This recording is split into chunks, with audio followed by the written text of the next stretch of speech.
Hello friend. तर आपण ह्या व्हिडिओमध्ये पाहणार आहोत पूर्ण चालू काळाचा वापर कसा होतो ते पाहूया. पहिला काळ आहे पूर्ण चालू वर्तमान काळ. पहिला काळ काय? पूर्ण चालू वर्तमान काळ. तर त्यालाच इंग्रजीमध्ये काय म्हणतात? प्रेझेंट. त्यालाच इंग्रजीमध्ये म्हणतात present perfect continuous tense. Present perfect continuous tense. त्याला इंग्रजीमध्ये म्हणतात प्रेझेंट परफेक्ट कंटिन्युअस टेन्स. तर त्याची रचना कशी होईल? पहिला काय येईल? करता येईल. पहिला काय येईल? करता येईल. प्लस काय येईल? हॅव. प्लस काय येईल? हॅव किंवा हॅज. करता येईल प्लस हॅव किंवा हॅज. प्लस त्याच्यामध्ये काय यूज होईल? बीन यूज होईल. प्लस काय यूज होईल? बीन यूज होईल. आणि क्रियापदाला आय एन जी यूज होईल. प्लस काय येईल? क्रियापदाला आय एन जी यूज होईल. पूर्ण चालू काळाचा वर्तमान काळाचा कसा वापर होतो? पहिला येईल करता प्लस हॅव किंवा हॅज प्लस बीन प्लस क्रियापदाला आय एन जी. तसंच आपण आता मराठी उदाहरण पाहूया. तो शिकवत आलेला आहे. तो शिकवत आलेला आहे. हे काय झालं? मराठी उदाहरण झालं. त्यांना आपण आता त्याचे हिंदी भाषांतर करूया.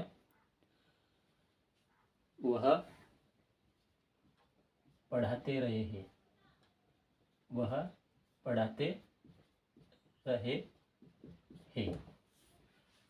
तर त्याच्यात आपण इंग्रजी भाषांतर करूया. पहिलं काय येईल? तो म्हणजे काय? ही. तो म्हणजे काय? ही. प्लस काय यूज होईल? Has plus been. प्लस काय यूज होईल? Has been. आणि शिकवत आहे म्हणजे टीचिंग. शिकवत आहे म्हणजे टीचिंग. शिकवत आहे म्हणजे teaching. He has been teaching. तो शिकवत आलेला आहे. तर आपण नेक्स्ट पाहूया पूर्ण चालू भूतकाळ. नेक्स्ट काय? पूर्ण चालू भूतकाळ. पूर्ण चालू भूतकाळ. त्यालाच इंग्रजीमध्ये काय म्हणतात? Past perfect continuous tense.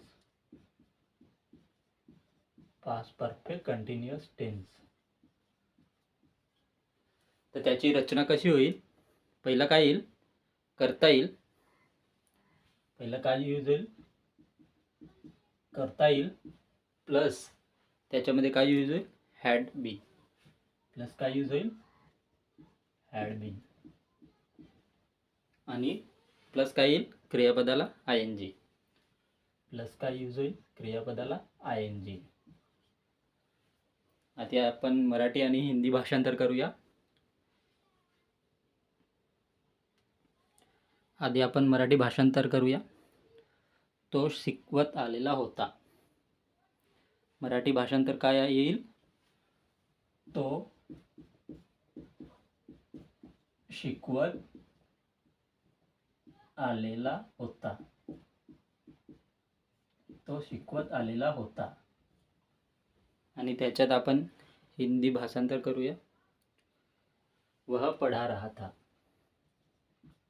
वह पढ़ा रहा था. आणि त्याच्यात आपण इंग्रजी भाषांतर करूया. तो म्हणजे काय? ही. तो म्हणजे काय? ही. आणि had been. He had been. आणि आय एन जी. शिकवत म्हणजे काय? टीचिंग. शिकवत आहे म्हणजे teaching. He had been teaching. तो शिकवत आलेला होता. आता आपण पाहूया पूर्ण चालू भविष्यकाळ. आता काय आहे? पूर्ण चालू भविष्यकाळ. पूर्ण चालू भविष्यकाळ. त्यालाच इंग्रजीमध्ये काय म्हणतात?